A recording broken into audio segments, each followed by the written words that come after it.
tal? ¿Cómo están? El día de hoy nos encontramos con el doctor Carlos Albornoz, especialista en materia laboral, con el que vamos a compartir algunas experiencias respecto al tema de indemnización laboral. Doctor, buenas tardes.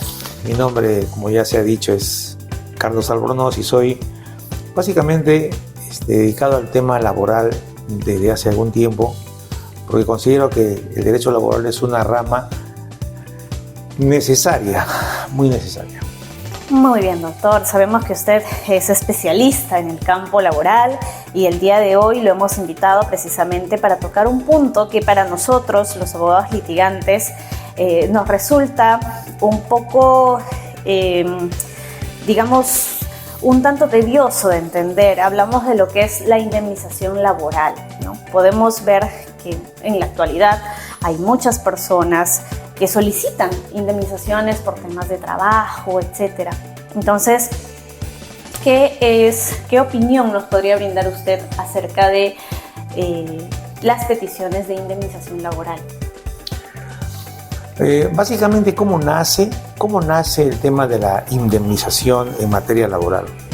Hay un contrato de trabajo, hay un plazo, hay unas actividades que debe de cumplir el trabajador, el colaborador, y a veces por la actitud o conducta de un superior, de un propietario, el dueño, un familiar del dueño, pueda que desee prescindir de sus servicios.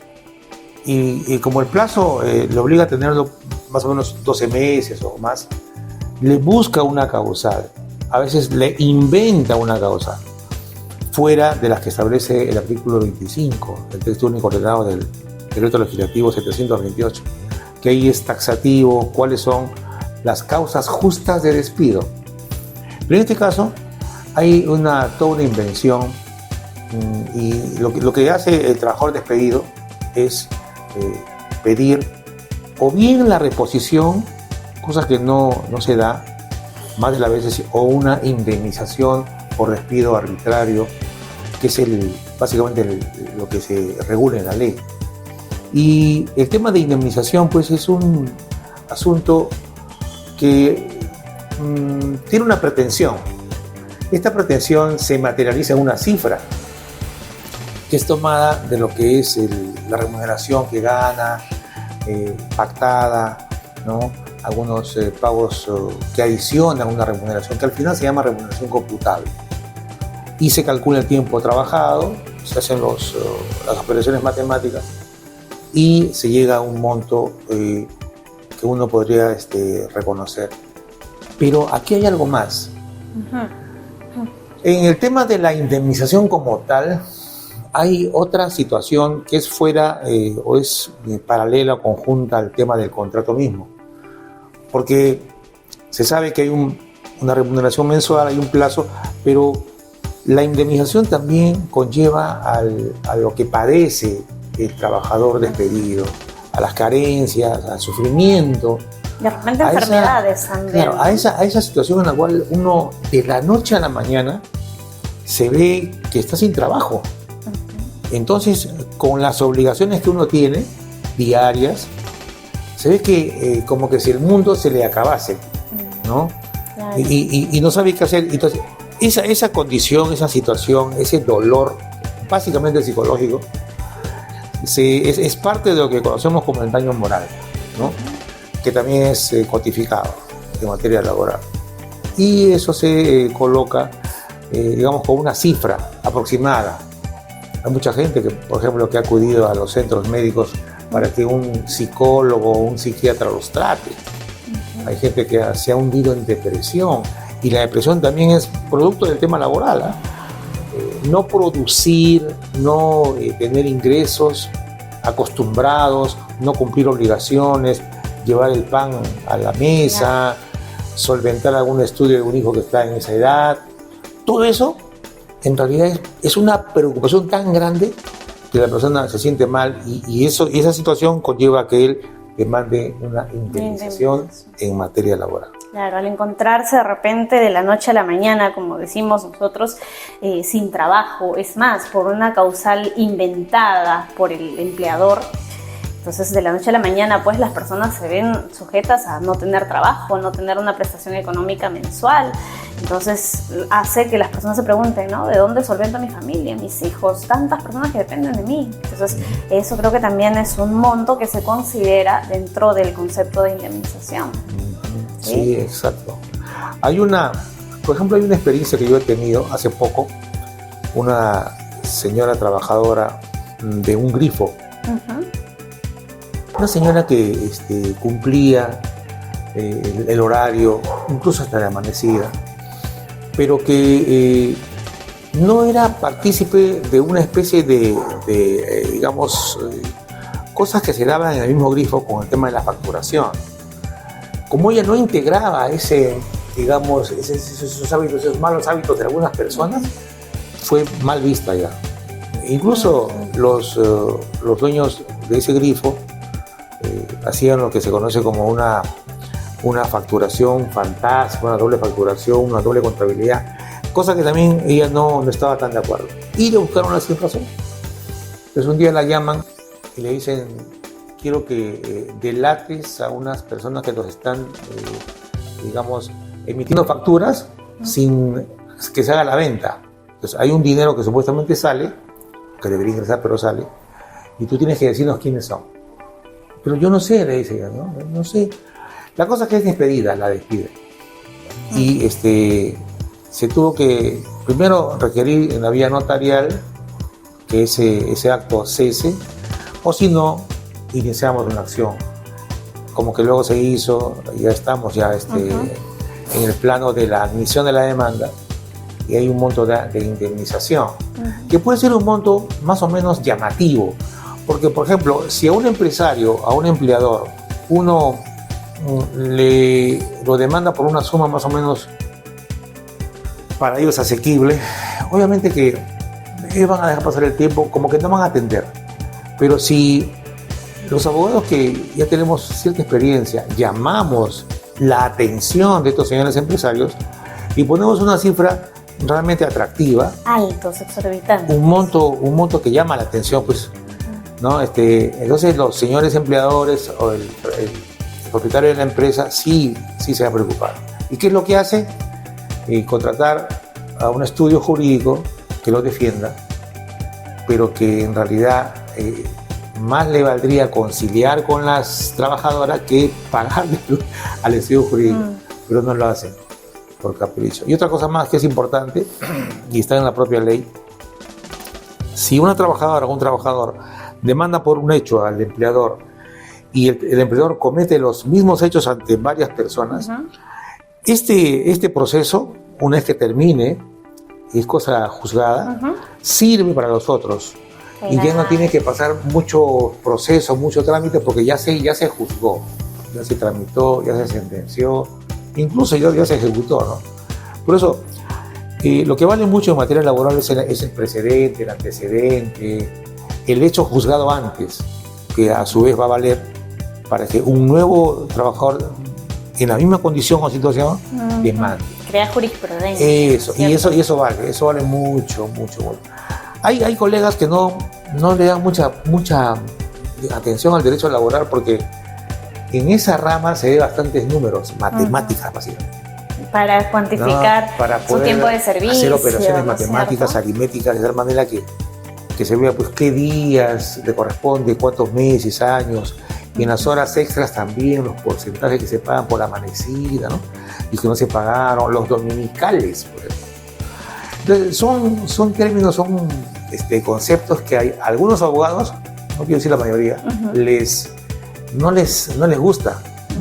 Dicen: no, conmigo no van los números.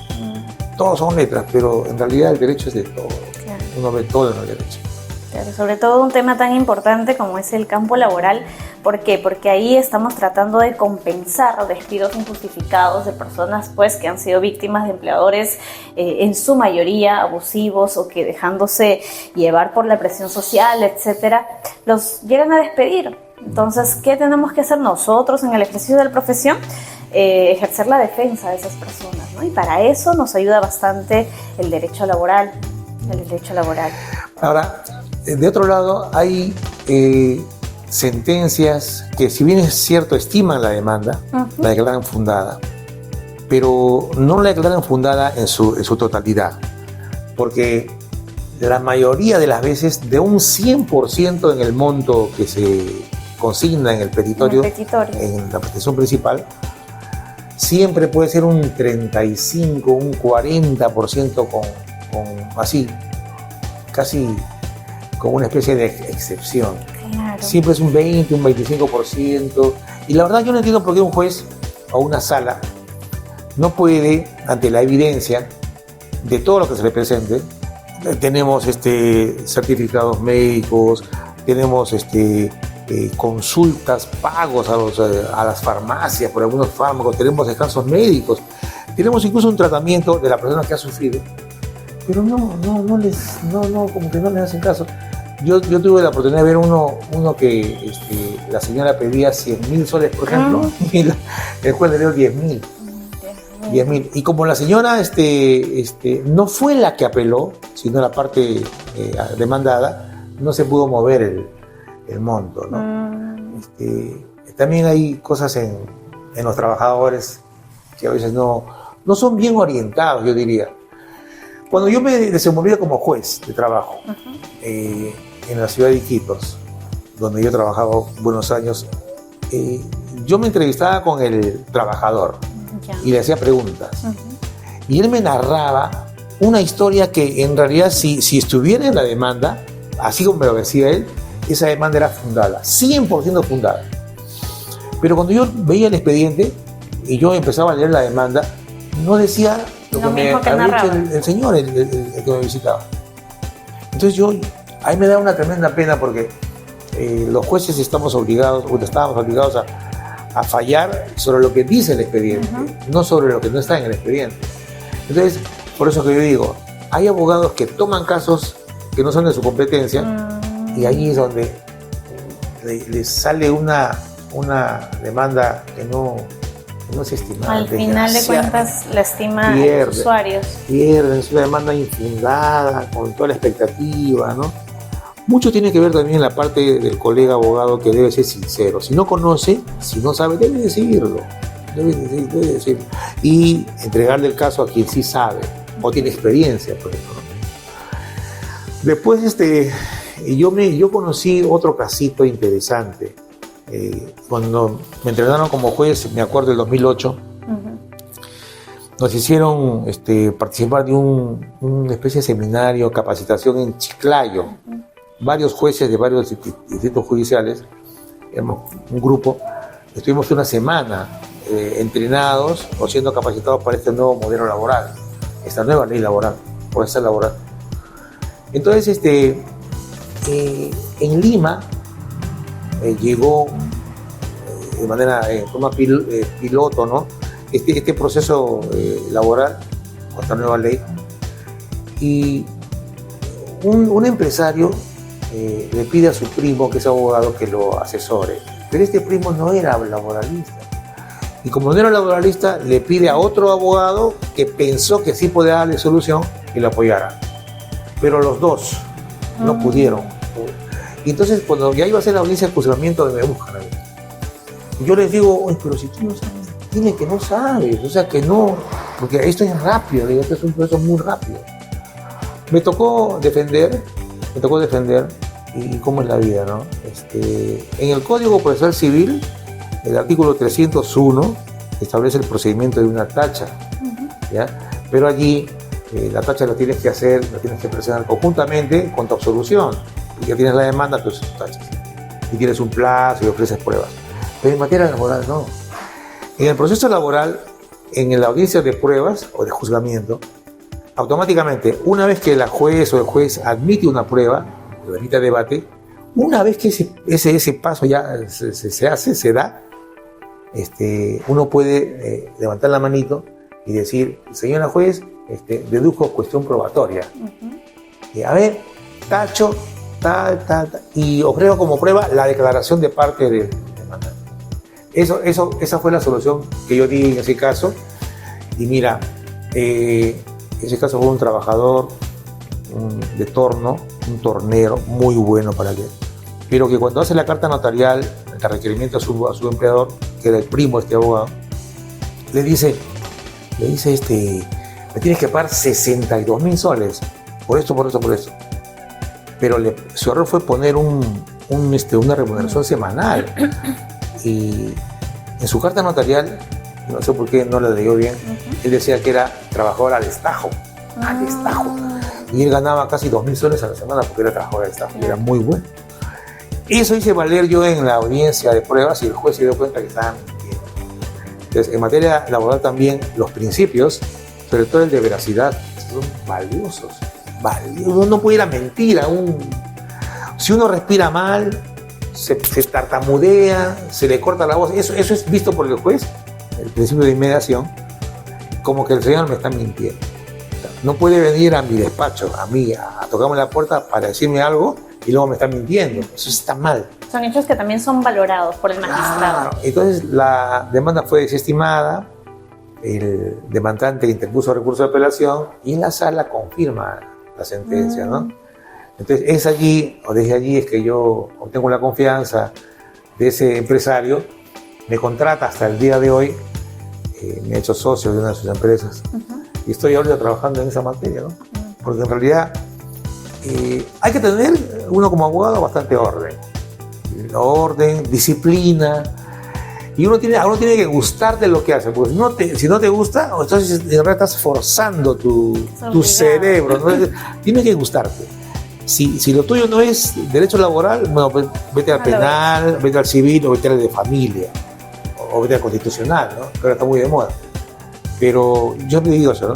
Un médico general, si le gusta la traumatología, o sea, que se queden como siempre, o si le gusta la cardiología, ni hablar, ¿no? O si le gusta otra cosa, pero siempre uno tiene que hacer lo que le gusta, con lo que uno se siente bien. Bien, doctor. Y de repente, ¿qué consejo, qué tips usted los podría brindar a los usuarios que nos están viendo a través del canal en estos momentos para justamente que no sean sorprendidos, ¿no? por profesionales, específicamente abogados, que pues pretenden abarcar todas las materias, ¿no? ¿Qué consejo usted les brindaría a esos usuarios para que no se dejen sorprender? Primero tienen que preguntarles si están hechos para el tema que los lleva a su despacho. Laboral. Es decir, de frente, disculpe, doctor, ¿usted es abogado laboralista? Si le dice que sí, ya, entonces, ¿sabe qué, doctor? Firmemos un contrato, ¿no? De honorarios, pactemos, ¿no? Usted me está diciendo que es abogado laboralista, muy bien. Entonces, empezamos a hacer un contrato y en función de lo que yo le diga, o le diga al señor, la persona, tiene que haber una definición. Yo sé que voy a ganar porque los números no mienten. Ese es el básico. Y lo que yo le digo es la verdad. Lo que va a decir la empresa es lo contrario. Pero como usted conoce la norma, conoce. Básicamente lo que hago yo es decirle siempre obliguen a los abogados a firmar un contrato con ellos. Pero díganles que es una especialidad que ellos están siguiendo. Y no de ahora, sino ya de hace un buen tiempo. Una experiencia. ¿Sabes qué? La experiencia es muy buena. Sí, claro. La experiencia es básico. Yo, modestia aparte, yo me gradué en el 88, en septiembre, y ya tengo más de 34 años de abogado, 5 de esos años han sido de juez, luego han sido en varias entidades más, ¿no? Pero eso me da ganas de continuar, de seguir, me da la juventud que uno cree perder, pero no se pierde, siempre las ideas no se pierden. Entonces, al trabajador, a la trabajadora que quiera iniciar un proceso laboral, primero que haga eso, y después que le narre y que lea lo que está el señor escribiendo, lo que va a presentar. Porque si no refleja lo que ella siente, que no firme nada, ¿no? Y bueno, se pactarán honorarios, imagino, ¿no? Por lo general siempre es del monto que resulte un porcentaje. El monto final. Claro. Eso no enerva que haya una especie de inicial o adelanto para ciertos costos propios de la oficina, ¿no? De todo lo que conlleva la oficina, llevar la oficina, todo eso. Mira, y tiene que decirle la verdad, porque si le miente, se van a dar cuenta que está mintiendo. En materia laboral, varios principios son son pero básicos, ¿ah? Veracidad es uno de ellos. Decir la verdad, Dios mío, porque si uno miente... Yo vengo de una audiencia ahorita y el señor que nos ha mandado es más mentiroso. Qué mentira, madre. Señor, ¿usted me está diciendo que no recibió la carta de aviso de despido? Que no, que... Y yo le mostré la firma, su firma. Doctora, ¿pero qué está su firma? Su nombre, su DNI y su dirección. Ya está.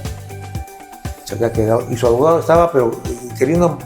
Incluso apagó la señal. Y eso no se debe hacer. Porque todo tiene que ser, como todo se firma. ¿Por qué apagó la señal? Para darle instrucciones. Yo le dije, doctora, esto merece una multa. Porque también hay multa en materia laboral. Se multa. Multas impuestas para los abogados. Sí, abogados, claro. Y mira, otra cosa que te quería decir también, sobre todo en Lima.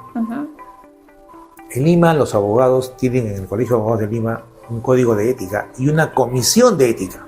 Así es. Del Colegio de Abogados. Entonces, el abogado que se siente traspasado por otro colega, lo denuncia. Y si se declara al lugar esa denuncia, esa queja, el abogado quejado puede ser inhabilitado hasta por 6 meses. Entonces, imagina a un colega que no pueda firmar, que no puede trabajar 6 meses. Entonces, es un gran demérito. Entonces, la gente debería pensar bien. Lima siempre es un lugar competitivo, ¿no? Aquí, uno no puede dejar de pensar que yo estoy en un caso, el otro está en el caso, pero los que están con él están trabajando día y noche en cómo me van a digamos, hacer caer en un error, equivocarme, decir lo que no debo. Uno tiene que estar preparado. Pero eso lo da, pues, realmente el hábito de revisar y revisar. Yo, por ejemplo, tengo el tema del SPIG. Estoy suscrito al SPIG. Un bendito SPIG que me tiene pues al día en todo. ¿No? No puedo fallar ahí. Y a veces me pongo mi código procesal civil o mi código civil. Así es. Sí, muy bien, doctor. Y de repente, por ahí, usted nos mencionó que había ejercido el cargo de juez por algún tiempo. Si los abogados o los mismos usuarios quisieran presentar una demanda de indemnización, ¿cuáles son los 5 requisitos principales que debe tener una demanda por indemnización laboral para que esa demanda pues sea admitida y no sea rechazada, inadmisible, improcedente? ¿Cuáles son los 5 principios que debe cumplir esa demanda? 5. Yo creo que tiene más de 5, pero... Los 5 más importantes. Mira, en un tema de indemnización no puede pasar mucho tiempo. Básicamente es eso. Uno no puede haber tenido un problema en el mes de noviembre del 2022 y demandar en el mes de marzo del 2022. No, así no va la cosa. Tiene 30 días. Tiene que hacerlo en ese plazo. 30 días para interponer la demanda. Para iniciar. Claro. Lo que pasa es que aquí hay una vertiente. Esos 30 días que se tienen como plazo también están considerando una reposición al trabajo. Porque a veces el trabajador quiere volver. Entonces, y la ley dice, o vuelves o te indemnizo. Entonces, más ese plazo se da al tema de la reposición laboral en el trabajo, ¿no? Entonces yo le digo, pero si no te han querido ver o tener en el trabajo, por A o B, vas a estar siempre allí. Un mal ambiente laboral. Vas a estar tenso, te vas a estresar, te van a separar, te van a hacer de todo. Claro. Mejor pide la indemnización. Entonces, que sea puntual, que sea a tiempo.